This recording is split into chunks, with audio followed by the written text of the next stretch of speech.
राधे राधे, हरे कृष्णा। कैसे हो आप सभी लोग? आशा करती हूँ आप सभी परम मंगल में हो गए, स्वस्थ हो गए, अच्छे हो गए।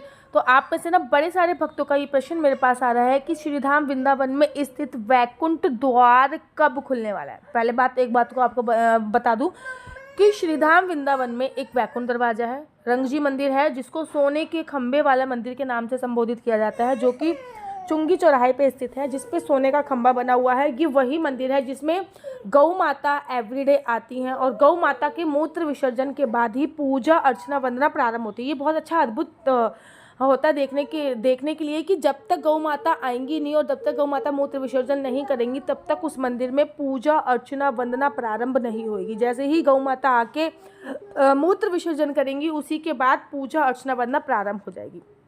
श्रीधाम वृंदावन में साउथ मतलब दक्षिण पद्धति से बना हुआ ये मंदिर है और ये मंदिर बहुत ही विशाल है। मतलब इस मंदिर को घूमने के लिए भी आपको अराउंड 2 से ढाई घंटे लग जाते हैं। इतना विशाल मंदिर है। इसमें 5 सोने के कलश हैं, 1 सोने का खंबा है और भगवान शिव जी से लेकर भगवान विष्णु जी की अलग अलग प्रतिमाएं आप लोगों को देखने को मिलेंगी। यहाँ पे एक कुंड है और समय समय पे यहाँ पे ब्रह्म उत्सव भी होता रहता है, जो कि अपने आप में बहुत ज़्यादा अद्भुत होता है।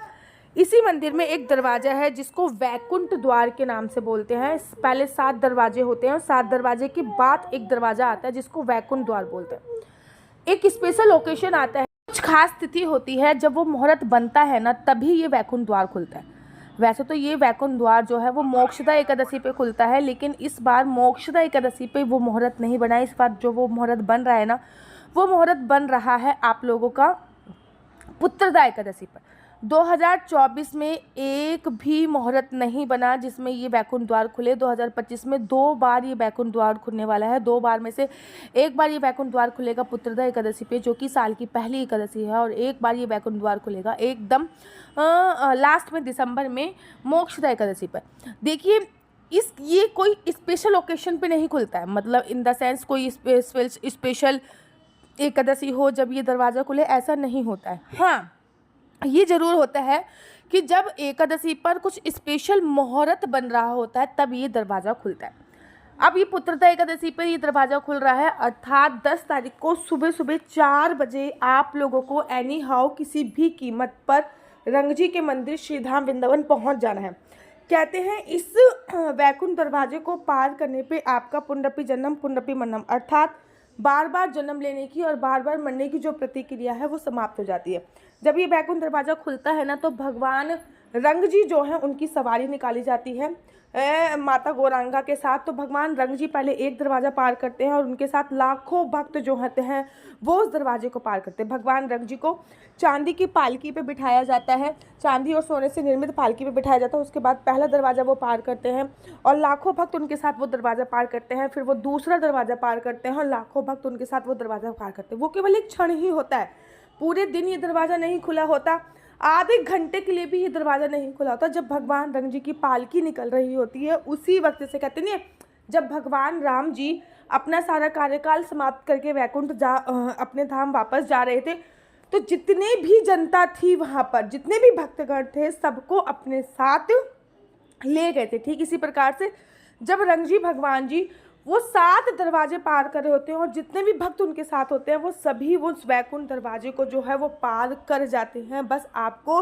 सुबह सुबह 4 बजे चुंगी चौराहे पे श्रीधाम वृंदावन में स्थित चुंगी चौराहे जी के रंगजी मंदिर पे पहुंच जाना। अच्छा, अगर आप वृंदावन नहीं जा पा रहे हो और आपके आसपास जैसे कि तिरुपति बालाजी में वैकुंठ द्वार है, मतलब दक्षिण पद्धति में ये वैकुंठ दरवाज़ा जो होता है, जो भी दक्षिण पद्धति के मंदिर बने होते हैं उन सभी में ये वैकुंठ दरवाज़ा होता ही होता है और वो कुछ स्पेशल ओकेशन पे खोला जाता है। जब बहुत अच्छे मुहूर्त बनते हैं तब वो खोला जाता है। बेसिकली 2 एकादशी ऐसी आती हैं जब वो खोला जाता है, उन दोनों एकादशी पर ही ये मुहूर्त बनते हैं। एक एकादशी का नाम है पुत्रदा एकादशी, दूसरी एकादशी का नाम है मोहिनी एकादशी। इस बार मोहिनी एकादशी पर ये वाला मुहूर्त नहीं बना तो पुत्रदा एकादशी पर यह मुहूर्त बन रहा है। सुबह सुबह आपको 10 बजे के आसपास पहुँच जाना है रंगजी के मंदिर और आपको इंतज़ार करना है कि सबसे पूछ लीजिएगा कि स्वर्ग का दरवाज़ा कहाँ पे, क्योंकि जब बहुत बड़ा है श्रीधाम वृंदावन का रंगजी का मंदिर। ऐसा ना हो आप वृंदावन के रंगजी के मंदिर में ही घूमते रह जाओ और जो वो स्वर्ग का दरवाज़ा है भगवान रंगजी उस स्वर्ग का दरवाज़ा पार कर जाए, आपको उनके साथ ही वो दरवाज़ा पार करना होता है।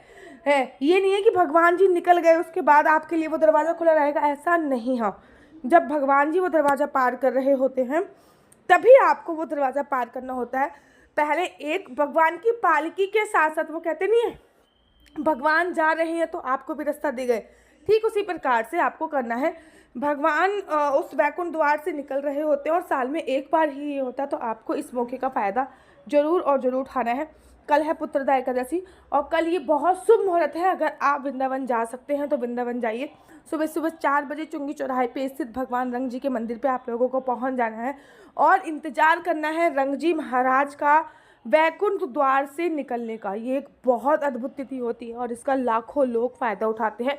आपको भी इसका फ़ायदा अवश्य और अवश्य उठाना चाहिए। या फिर अगर आप तमिलनाडु में या फिर कहीं ऐसी जगह स्थित हो, यहाँ पे साउथ के मंदिर हैं, क्योंकि साउथ के मंदिरों में यही पद्धति अपनाई जाती है, तो आप ज़रूर इस मौके का फ़ायदा अवश्य और अवश्य उठाइए। मेरा नंबर है 4/9/20-25-65। दोबारा से रिपीट करती हूँ, 4/9/20-25-65। इस नंबर पे आप अपनी डेट ऑफ बर्थ के माध्यम से जान सकते हैं आपका बच्चा जॉब करेगा या बिजनेस करेगा। बिजनेस करेगा तो किस फील्ड में बिजनेस करेगा, जॉब करेगा तो किस फील्ड में जॉब करेगा, आपके बच्चे को किस चीज़ की पढ़ाई करनी चाहिए कि वो सक्सेसफुल हो जाए, आपके बच्चे का लकी नंबर, लकी कलर, क्या सरकारी नौकरी का योग है या नहीं है, क्या विदेश जाने का योग है या नहीं है, क्या आपकी शादीशुदा ज़िंदगी अगर सही नहीं चल रही तो उसके लिए आप क्या कर सकते हैं, मैरिज का योग कब है, संतान प्राप्ति का योग कब है, ये सभी जानकारी आप मेरे से कुंडली के माध्यम से प्राप्त कर सकते हैं। लेकिन एक बात याद रखिए, कुंडली देखना बिल्कुल भी फ्री नहीं है। कुंडली देखने के थोड़े से चार्जेस हैं और इस नंबर पर मुझसे किसी भी प्रकार से कोई क्वेश्चन आंसर पूछने के लिए फ़ोन मत कीजिए। ये नंबर केवल और केवल कुंडली दिखाने के लिए है। इस नंबर पर मैं किसी भी प्रकार से कोई भी क्वेश्चन आंसर का रिप्लाई नहीं देती हूँ। आप अपनी डेट ऑफ बर्थ के माध्यम से मुझसे कुंडली जान सकते हैं। केवल आपको अपनी जन्म की तारीख, जन्म का समय और जन्म का साल मुझे भेजना होगा। बाकी पूरी जानकारी मैं खुद ब खुद आपको बना के बताऊंगी। कुंडली फ़ोन पे बताई जाती है, 7 पन्नों की कुंडली होती है। आशा करती हूँ आपको मेरी वीडियो अच्छी लगती होगी। अगर आपको मेरी वीडियो अच्छी लगती है तो आप अपना यूट्यूब चैनल हरि बोल को लाइक शेयर सब्सक्राइब करना बिल्कुल भी मत भूलिए। तब तक के लिए मुझे दीजिए इजाज़त। राधे राधे, हरे कृष्णा, हरि बोल।